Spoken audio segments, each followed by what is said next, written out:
Bismillahirrahmanirrahim. Assalamualaikum warahmatullahi wabarakatuh. Alhamdulillah, nahmaduhu wa nasta'inuhu wa nastaghfiruh.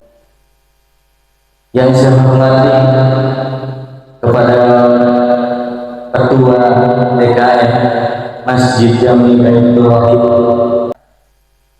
Puji serta syukur mari kita panjatkan kehadirat Allah Subhanahu wa Ta'ala. Alhamdulillah, pada kesempatan malam hari ini kita sudah memasuki minggu yang keempat, di mana minggu yang keempat ini kita sudah komitmen, yaitu pengajian dari tiap-tiap RT yang ada di wilayah RT 01 kita satukan, kita gabung di Masjid Jami Baitul Rahim ini, yang mana tujuannya yaitu salah satunya selain menjalin tali silaturahmi di antara kita sesama warga RW 01 khususnya, kita juga bisa meramaikan atau memakmurkan Masjid Jami Baitul Rahim. Lanjutkan pada acara selanjutnya, yaitu pembacaan ayat-ayat suci Al-Quran yang akan dikumandangkan oleh Bapak Firly. Kepadanya kami persilakan. Baik Bapak-bapak dan Bapak sekalian, meningkat pada acara selanjutnya, yaitu sambutan dari Ketua Majelis Taklim Riyadhus Shalihin wilayah RT 05 kepada Bapak Dodi, kami persilakan. Baik, untuk acara selanjutnya yaitu tausiah yang pada kesempatan kali ini akan disampaikan oleh Ustaz Bapak Rahmat Abdul Rahman MPD. Kepadanya kami persilakan sekarang.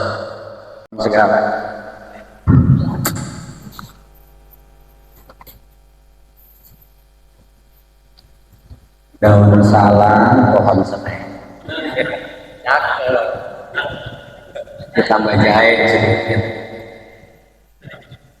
direbus sampai mendidih, minum 2 kali sehari, pagi dan sore.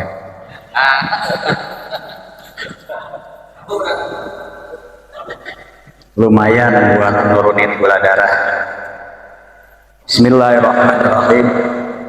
Assalamualaikum warahmatullahi wabarakatuh.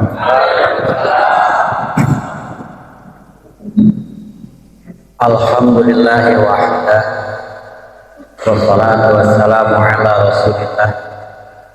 Ashhadu an la ilaha illallah wahdahu la syarikalah, wa ashhadu anna sayyidana Muhammadan abduhu wa rasuluhu la nabiyya ba'd. Allahumma salli wa sallim wa barik wa karim ala sayyidina Muhammadin wa ala alihi wa sahbihi wa mawala, la hawla wa la quwwata illa billah, amma ba'd. Allah raddi surati sadri wa yasri amri wa hlul 'uqdatam min lisani yafqahu qawli.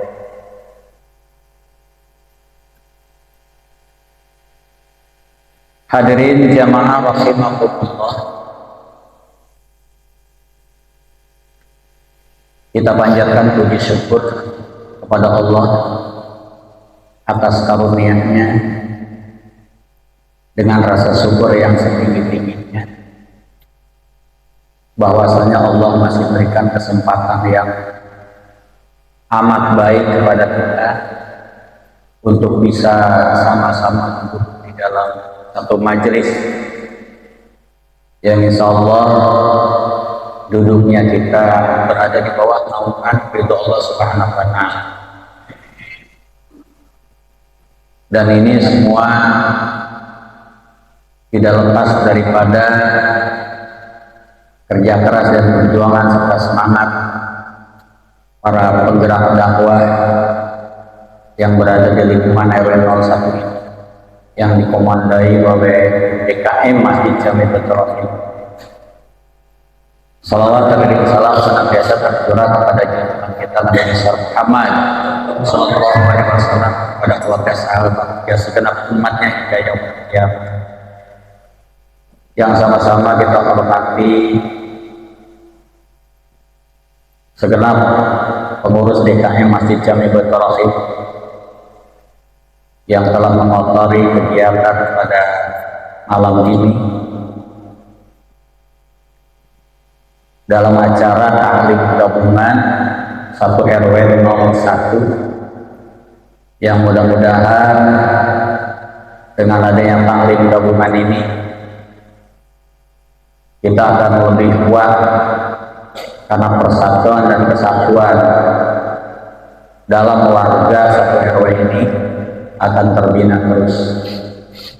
Yang sama-sama kita hormati dan Allah muliakan para asatid yang tentunya tidak saya sebutkan satu persatu yang hadir pada malam ini. Semoga senantiasa berada dalam bimbingan dan lindungan Allah Subhanahu wa taala. Dan juga seluruh jamaah taklim yang dimuliakan Allah, dan tak lupa pula yang saya hormati para ketua majelis taklim, mobil khusus ketua majelis taklim Riyadhus Shalihin RT 05 Bapak Dodi. Dan sebelumnya saya mohon maaf kepada jamaah RT 05. Ini kan malam mestinya RT 05 ya sebagai penyelenggara, tapi dari DKM saya mendapatkan tugas untuk mengisi acara malam ini. Jadi mohon izin kepada para asatidz RT 05, semoga acara ini berjalan dengan lancar.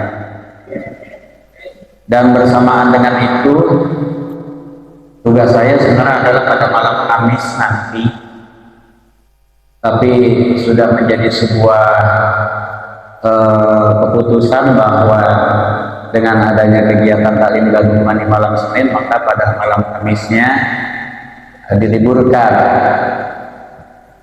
dan akhirnya ditarik ke malam ini. Maka saya tidak keluar dari kajian rutin saya, namun saya tidak melanjutkan kajian kitabnya ya. Tema masih tetap kita pada tema Adabul Insan fil Islam. Namun pada kesempatan ini adalah pandangan secara umumnya. Kalau yang kitabnya nanti pada malam Kamis, karena kalau disampaikan sekarang nanti khawatir ada yang tidak nyambung, gitu ya. Tapi pada malam ini insya Allah akan menggabung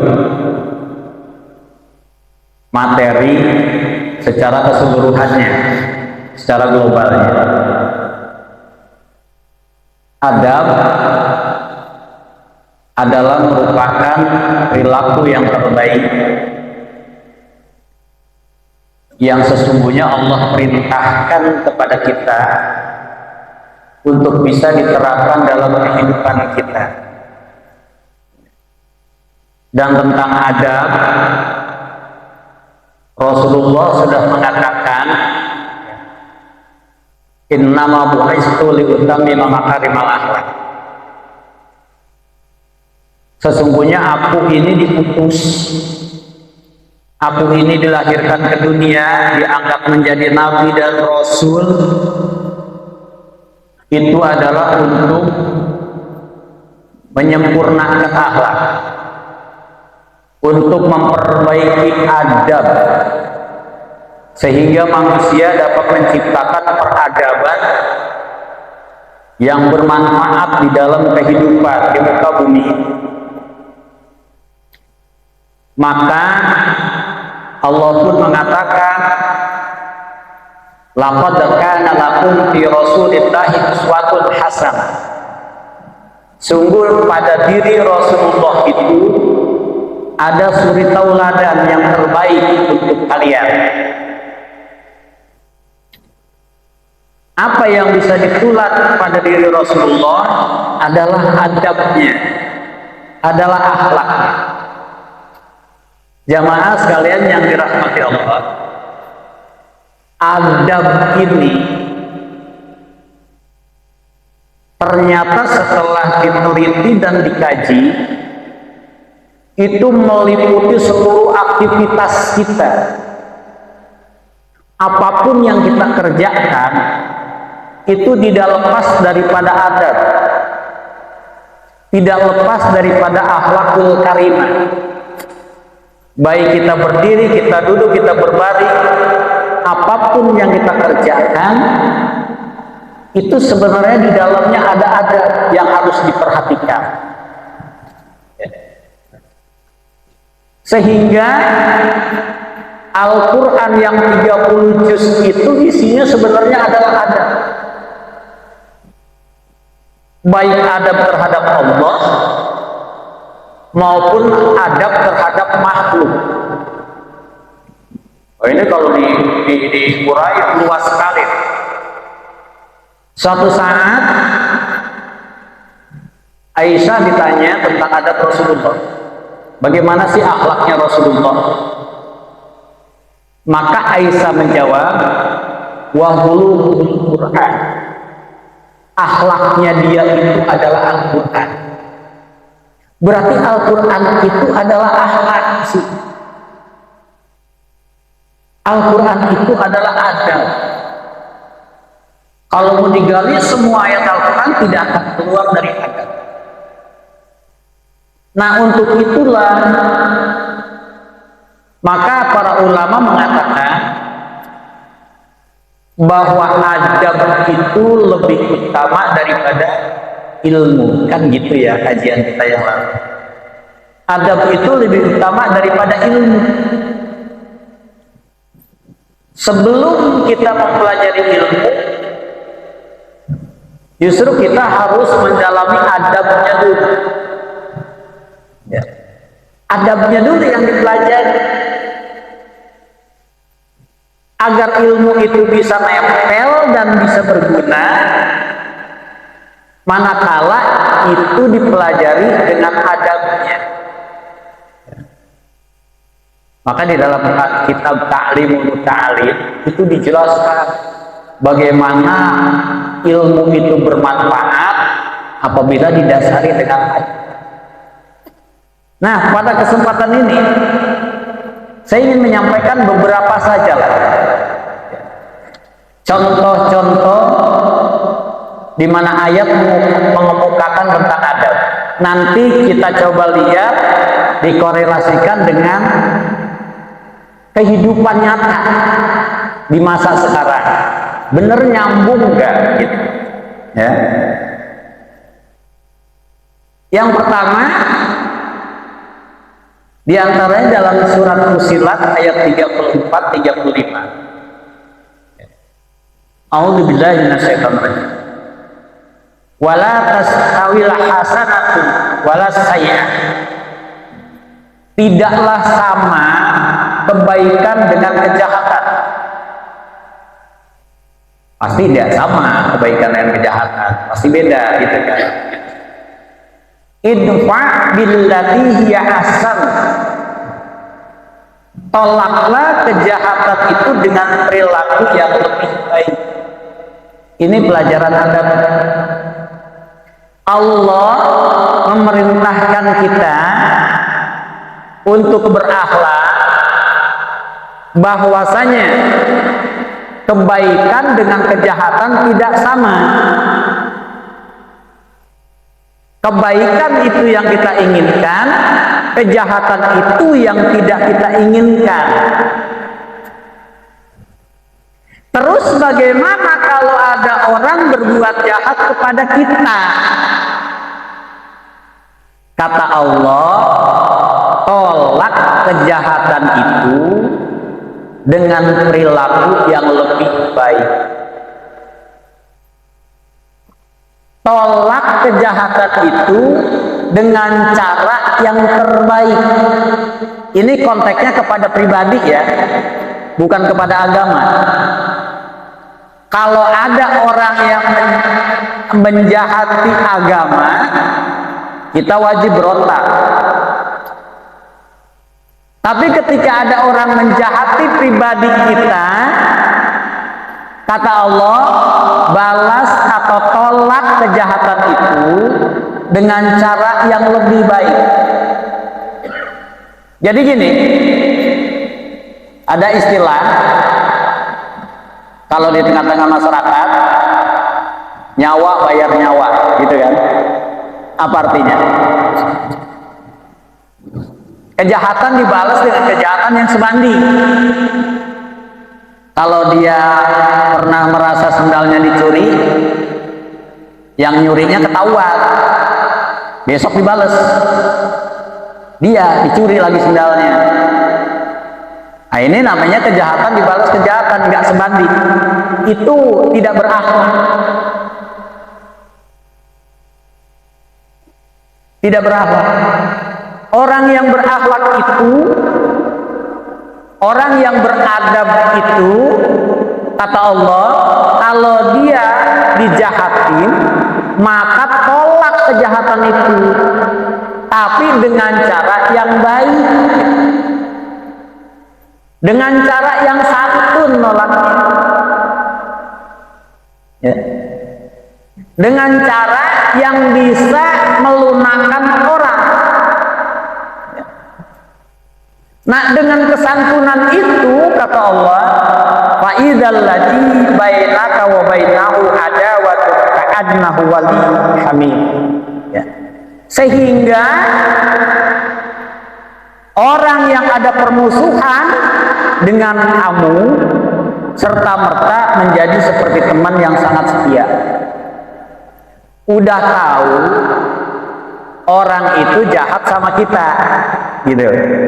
Udah tahu orang itu jahat sama kita, tapi kita berlaku santun kepadanya, kita berlaku baik kepadanya, tidak berlaku jahat seperti dia berbuat jahat kepada kita. Sampai-sampai orang yang berbuat jahat kepada kita itu serta-merta seperti teman yang setia, seakan-akan kita nggak dijahati. Dan itu yang ditunjukkan oleh Rasul, ya. Itu yang ditunjukkan oleh Rasul. Bagaimana Rasul setiap hari ketika dia mau berangkat ke masjid, di tengah jalan dia ada yang jegat, gitu kan.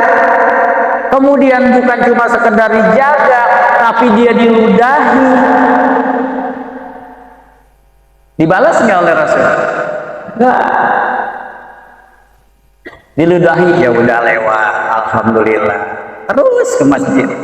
Besok balik lagi, diludahi lagi, alhamdulillah, terus ke masjid.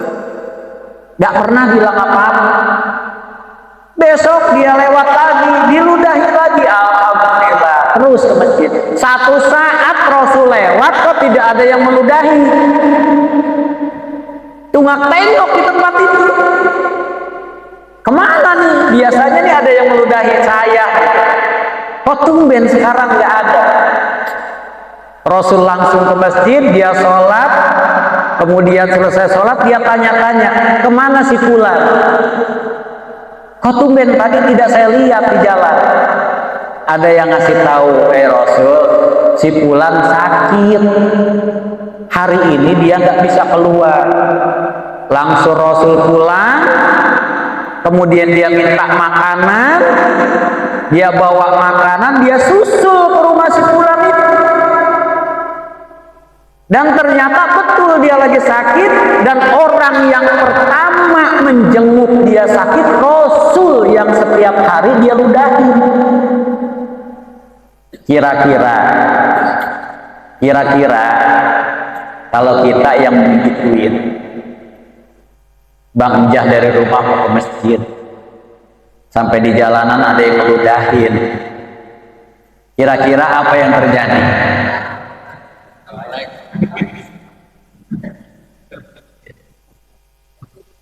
Ini adab.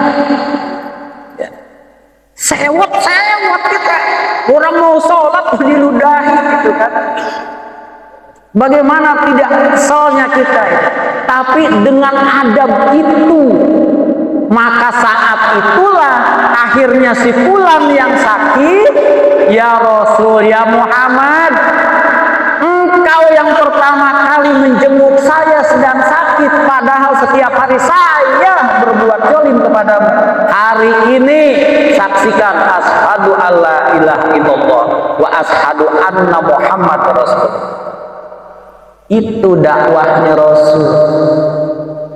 Ya, Rasul lagi dakwah, ada yang jahatin, dia balas dengan yang santun, dengan yang baik. Satu saat Rasul pergi ke Taif. Apa yang terjadi? Sampai di Taif tidak diterima kehadirannya, ditolak, bahkan dilempari batu sampai betisnya itu bercocoran darah. Emosi, siapa yang emosi? Malaikat Jibril, Pak. Kata Jibril, wahai Muhammad, izinkan saya untuk mengangkat gunung itu, akan saya timpahkan kepada umat tersebut. Jibril yang sewa. Jawab Muhammad apa? Jangan wahai Jibril, biarkan saja, sesungguhnya mereka begitu karena mereka belum tahu. Masya Allah. Kalau saya mau dakwah disambit sampai berdarah, ya ngambil behel lah, ya, ngambil behel ayo berantem deh, gitu kan. Tuh, adab, Pak. Itu salah satu adab. Kemudian di dalam ayat yang lain, jadi sebelum lanjut ayat tadi ini mengajarkan kepada kita, khususnya para dai,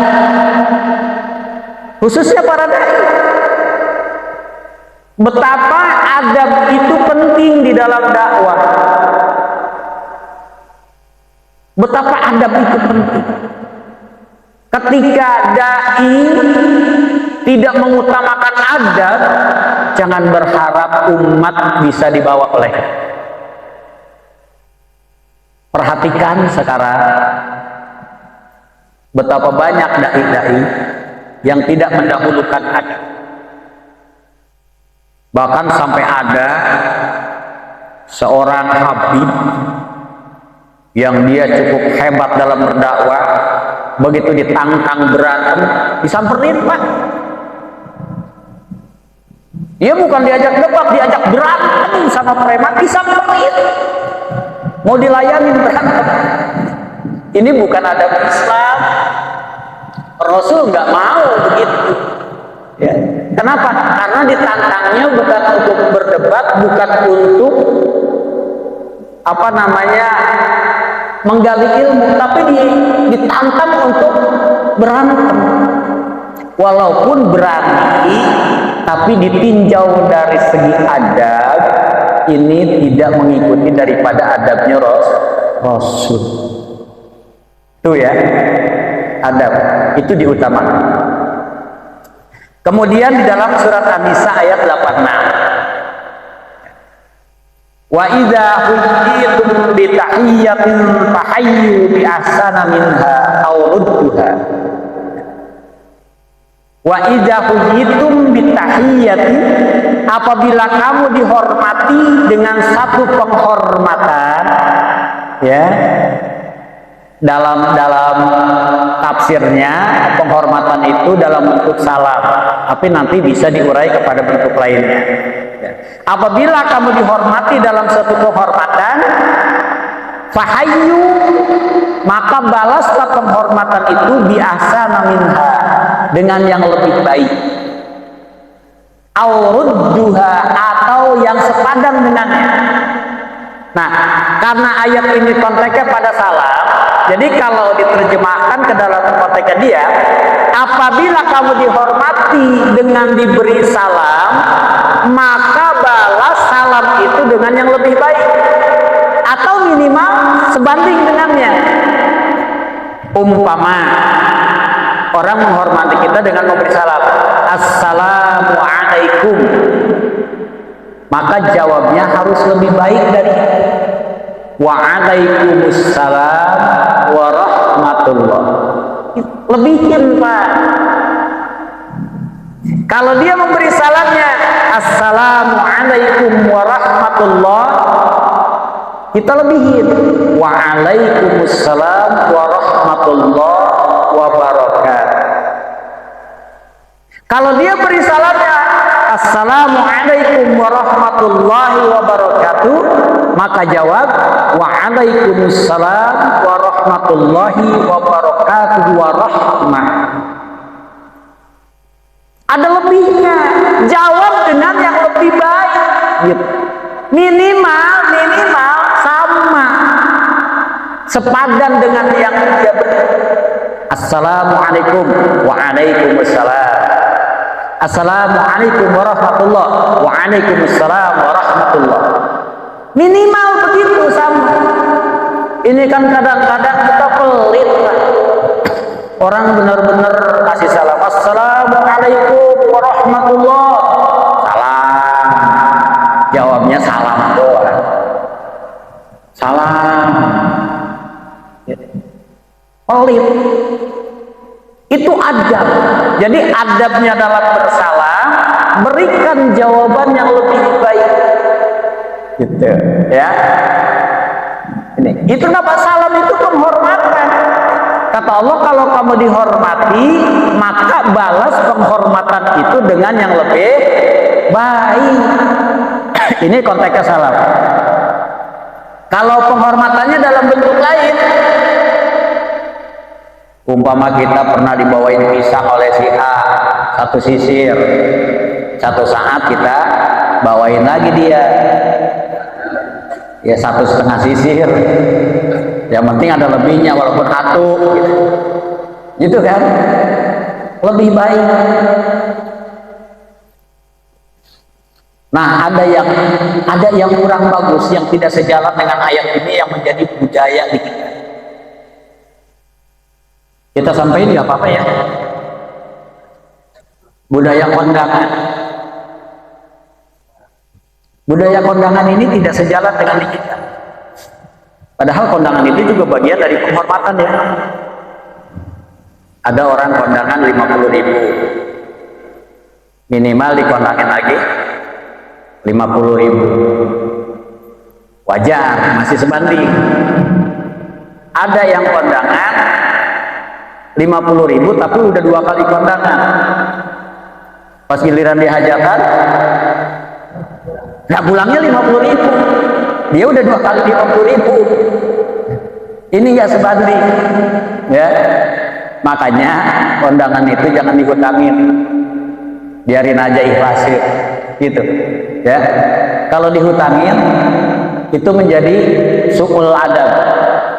Kenapa? Karena ngegerendang orang udah-udahan. Gua mau 12 kali kondangan sama dia. Dia sekali kondangan ujungnya doang yang dipulangin. Pas ujungnya paling kecil lagi kondangannya, apes, ya, gitu. Jadi balaslah dengan yang lebih baik. Dalam surat Al-Furqan ayat 63, wa ibadur rahmanil ladina yamshuna 'alal ardh haunan wa idza khatabahumul jahiluna qalu salam. Wa ibadur rahman, dan hamba-hamba Tuhan yang maha pengasih, alladzina adalah yamshuna 'alal ardi haunan, yang berjalan di atas bumi dengan rendah hati. Hadirin yang dirahmati Allah, sering ada orang ketika dia bersedekah, contoh di masjid kita itu suka diumumkan, ya, dari hamba Allah 1 juta rupiah. Kita garis bawahi dari hamba Allah. Yang disebut hamba Allah dalam bahasa Al-Quran adalah ibadur rahman, ya, hamba yang maha pengasih, itulah hamba Allah. Siapa itu hamba Allah? Ya. Alladzina yamshuna 'alal ardi hauna, yaitu orang yang berjalan di atas bumi ini dengan rendah hati. Itulah hamba Allah. Dikatakan hamba Allah sebutan untuk menutupi identitas, gitu kan, supaya dia tidak ketahuan siapa ini. Sebutlah hamba Allah. Tapi hamba Allah yang sesungguhnya adalah, kata Allah, orang-orang yang berjalan di muka bumi ini dengan rendah hati. Itu Adam. Orang yang sesungguhnya sebagai hamba Allah itu adalah orang yang tidak angkuh. Rendah hati itu kan tidak angkuh. Betapapun hebatnya dia, betapapun pintarnya dia, betapapun tinggi jabatannya dia, tapi dia tetap rendah hati. Dia tetap santun. Itulah ibadur rahman. Itulah hamba Allah. Ya. Jadi siapapun dia, setinggi apapun ilmu agamanya, mau ustadzkah, mau daikah, mau apakah dia, sekaya apapun dia, ketika dia berjalan tidak dengan rendah hati, dia berbuat di hadapan manusia tidak dengan rendah hati, maka dia tidak tergolong kepada ibadur rahman, tidak tergolong kepada hamba Allah yang kekasih. Maka jika ingin menjadi hamba Allah, tundukkan hati kita. Adab, Pak, adab. Ya, tundukkan hati. Ini kan beda kadang-kadang. Ya, karena merasa kaya, ya, merasa paling kaya, jalan gak kagak ngeliatin tanah. Tengah sono. Orang-orang tulang pinggang dipinggang, dia bukan diketek. Tulang pinggangnya, orang kaya dia mah tulang pinggang diketek. Gitu kan. Itu Pak adab. Ya. Ibadur Rahman gak begitu. Dia nggak tunjukkan kelebihannya, tapi dia tetap merasa sama dengan yang lain. Ya. Jadi rendahkan hati. Nah, untuk mengolah hati ini yang sulit, gitu kan? Mengolah hati yang sulit, ya. Coba. Jadi itu adalah adab-adab ketika kita berada di dalam alam dunia ini yang harus ditunjukkan, ya. Sehingga saking rendah hatinya dia, wa idza khatabahumul jahiluna qalu salama. Apabila ada orang-orang bodoh menyapa mereka dengan nyinyir, dengan hinaan, dengan ejekan, apa jawabannya? Salam. Dia orang pinter, pendidikannya tinggi, ilmunya banyak, tapi pas dia diejek orang, apa jawabannya? Dia nggak debat, Pak. Nggak debat, Pak. Ibadur Rahman itu salah. Dia cukup dengan sini. Nggak dilawan. Apa? Dia rendahkan hati. Dia rendahkan hati. Itulah ibadur Rahman. Ya. Betapapun dia tahu orang ini sebenarnya tidak tahu apa-apa dan dia bodoh, tapi dia menunjukkan kerendahan hatinya. Itu ibadur Rahman, itu adab di dalam kehidupan. Itu ya. Sekarang kita malah debat-debatan. Ya. Di zaman sekarang kita malah debat-debat.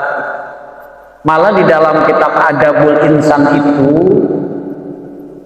apabila perdebatan itu bisa memunculkan perpecahan, betapapun kita akan menang dalam perdebatan itu, maka dianjurkan kita lebih baik mengalah dan dia. Padahal kalau berdebat kita juga menang. Tapi sekalipun kita menang, ujung-ujungnya akan terjadi perpecahan. Maka diam itu lebih utama. Yang penting tidak sampai terjadi perpecahan. Itu Pak. Itu dalam masalah adab, ya. Nah, kemudian di dalam Al-Hujurat ayat 11. Ya ayyuhalladzina amanu la yaskhar qaumun min qaumin. Ya. Wahai orang-orang yang beriman, janganlah suatu kaum olok-olok kaum yang lain. Ya. Asa ayyakunu khairan minhum. Boleh jadi mereka yang diolok-olok itu lebih baik daripada yang mengolok-olok. Ada. Jangan suka ngatain. Jangan suka ngatain orang, jangan suka ngejek orang, jangan suka merendahkan orang. Bisa jadi yang dikatain, yang diejek, yang direndahkan, sesungguhnya dia lebih baik daripada yang ngatain, yang ngejek, yang merendahkan. Kehidupan sekarang banyak kayak gitu Pak. Hampir di setiap lapisan masyarakat dari terendah sampai lapisan paling atas, ejek mengejek, hina menghina, bully membuli satu dengan lain. Kata Allah jangan. Kenapa? Yang kita ejek kita juga belum tahu apakah dia memang lebih buruk dari kita atau mungkin kita yang lebih buruk dari dia. Itu rahasianya Allah. Maka adabnya kita lebih baik diam, nggak usah ejek-ejekan gitu. Ini adabnya di dalam kehidupan bermasyarakat, ya, baik itu antar pribadi maupun antar kaum. Kalau kaum itu kan kelompok, ya, kaum itu kan kelompok. Sampai jam berapa? Sampai jam 12 insya Allah. Tapi saya pamit duluan ya. Al-Hujurat 12. Ya ayyuhalladzina amanu istanibu katsiran minadh-dhanni inna ba'dadh-dhanni ismun. Wahai orang-orang yang beriman, jauhilah banyak prasangka. Prasangka itu apa sih? Dugaan. Menduga-duga tapi yang jelek itu prasangka. Ya. Orang itu diduga begitu tapi dugaannya yang jelek, itu prasangka. Kata Allah, orang-orang yang beriman jauhilah banyak prasangka. Sesungguhnya sebagian prasangka itu dosa. Berprasangka itu dosa.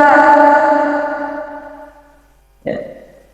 Si fulan mau begini, dia mau begitu, dia mau orangnya. Yang disebut prasangka itu menduga seseorang itu buruk dan dugaannya dipublikasikan. Dugaannya dipublikasikan atau dipublikasikan.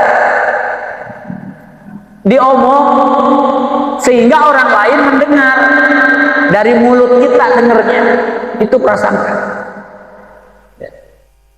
Itu tidak dibolehkan. Kenapa? Sebagiannya dosa. Yang mana dosa? Ketika prasangka kita itu ternyata tidak benar. Ketika dugaan kita itu ternyata tidak benar.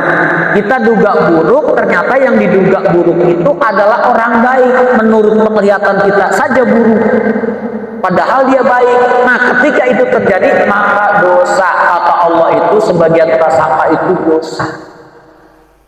Adab, jangan gampang untuk berprasangka kepada orang.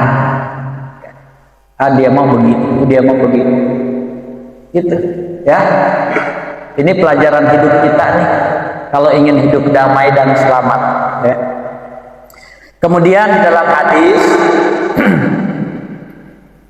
Rasulullah juga pernah mengatakan, al-muslimu man salimal muslimuna min lisanihi wa yadihi. Muslim sejati itu, muslim yang sejati itu, orang Islam yang sesungguhnya itu adalah siapa yang orang-orang muslim lainnya selamat dari lisan dan tangan. Orang Islam yang benar itu adalah orang yang orang lain itu selamat dari mulutnya dan dari tangannya dia. Kalau saya adalah orang Islam sesungguhnya, muslim sejati, maka antum-antum itu selamat dari lisan saya dan dari tangan saya. Artinya nggak merasa terganggu dengan lisan saya dan tidak merasa terganggu dengan perbuatan saya.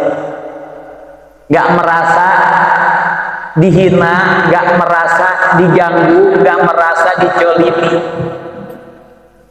Maka orang Islam yang suka menjolimi orang lain itu belum menjadi muslim yang sejati. Apalagi yang dijoliminya sesama muslim. Gitu ya. Apalagi yang dijoliminya sesama muslim. Gitu. Nih ya, hati-hati. Ini konteksnya pribadi kita, hati-hati. Ya, pribadi kita. Tapi kalau yang dijoliminya agama, kita angkat lengan baju. Kalau yang dijoliminya agama, tapi kalau yang dijoliminya pribadi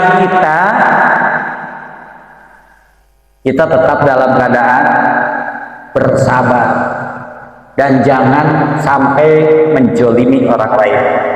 Itu kata Rasul. Kemudian dalam hadis lain, ini adab juga.